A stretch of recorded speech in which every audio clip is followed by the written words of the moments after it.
guys, welcome back to my channel. If you're new here, thank you for watching and please subscribe. And if you're not new and you're a returning subscriber, thank you for coming back. So hopefully you've seen part 1 of my weight loss journey video. And leaving off, I am now on Wegovy, which is semaglutide, and Mounjaro is tripeptide. I don't know. I know it was amazing. That's all I know. So since then, Mounjaro has made a weight loss version of it called Zepbound. So unfortunately, my insurance wants me to be 30 BMI for me to get it, which is stupid to me. Or they want me to have type 2 diabetes, which is the requirements for you to get Mounjaro. So my insurance is backwards, but at least they're covering Wegovy. But anyway, so let's talk about the mental effects. I have never felt so out of touch with myself. Like, if you guys watch my channel and you've been here for a while, you can see my last video was 8 years ago. I've been big my whole life.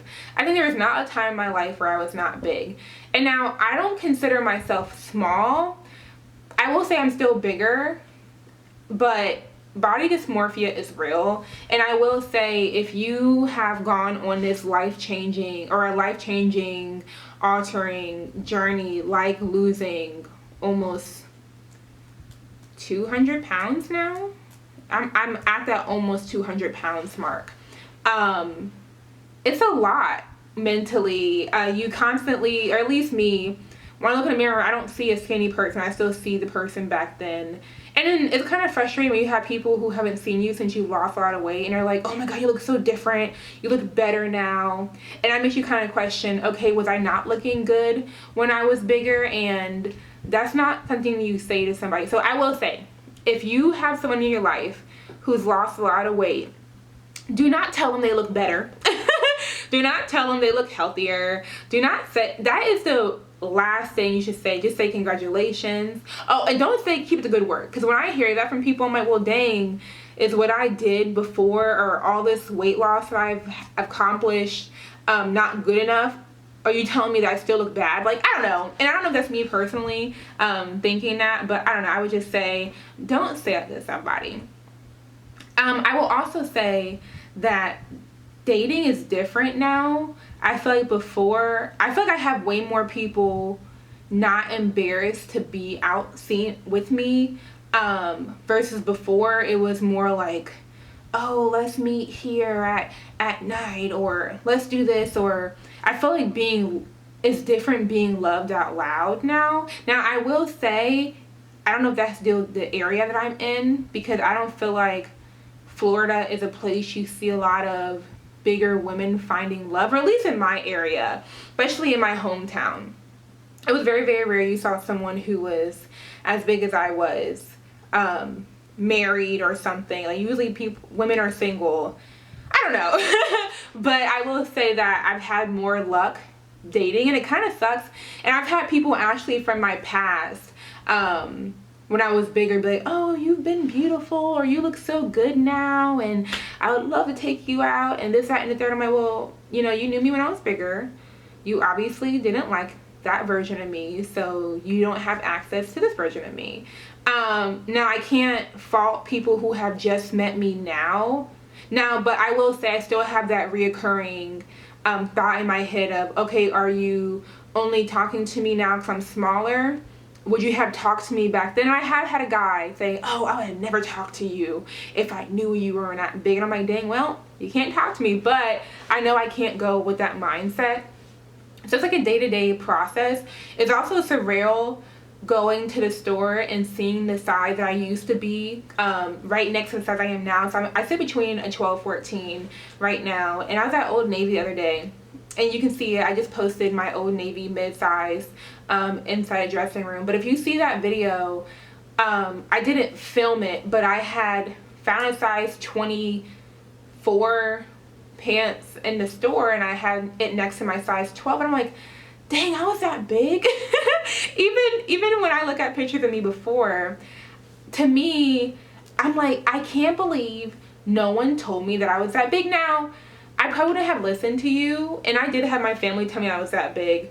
But even my mom was follow a picture of me when I was big, and she was like, I don't know who that is. And she was like, well, you know, T, you've always been beautiful to me, but I just never realized that's how big you were.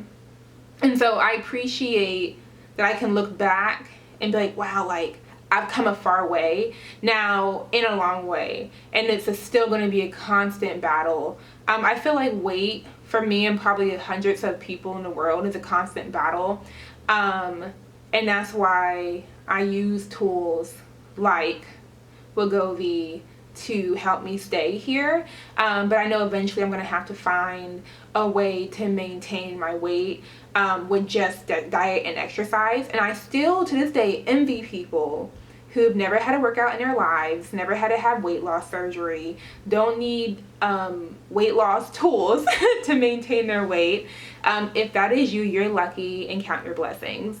But yeah, I don't know, I would say it's a constant battle.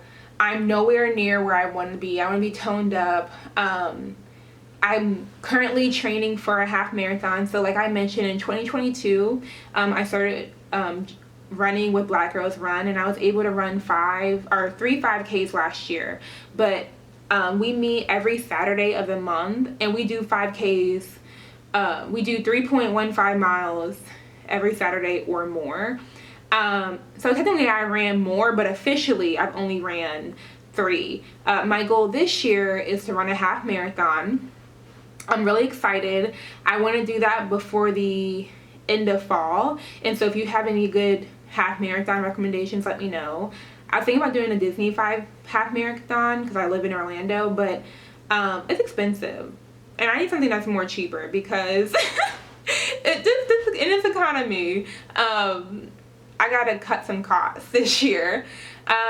Joining Black Girls Run has done amazing things for me mentally. It's nice to run with people who can understand you, who look like you, and inform that sisterhood bond has been amazing, and that's why I keep coming back now. I think I'm on year 2 of being a part of Black Girls Run. But yeah, if you have a running group in your area, I know there's something called Girls in a Run, there's Black Girls Run, there's different run clubs. I know if you probably reach out to your local 5K organizer, they probably have groups that you can join. Highly recommend if you get into running. There's no science to it. I do intervals. I realize that on my body, because my joints are still recovering from carrying such heavy weight for so many years. Running too long hurts, but if you just have a good song, sometimes you can end up running through the whole song. Like I've had a song that was 7 minutes, I think, and I ran through the entire song. I'm not sprinting fully, but I keep a good pace. And sometimes running is not the answer. Sometimes intervals are the answer, because intervals, you're not exerting so much energy and hurting your joints as much. So yeah, it's my weight loss journey. Nowhere near complete. Honestly, I feel like I'm just beginning my weight loss journey as of last year. I feel like every year I find something new that I like and don't like. Like I went through a phase where I loved the treadmill and I got sick of it. And then now I love running. So hopefully I don't get sick of that anytime soon. But I just know I have to be ready to pivot. I want to do more yoga and aerobic exercises. And I want to start doing strength training. So yeah, if you follow me on TikTok, I may start posting my workouts on there and film my road to my half marathon if you want to see that on this channel as well. But if you have any questions or any more videos you want me to make around my weight loss journey, please let me know in the comments below. And once again, thank you for watching, and I'll see you in my next video. Bye.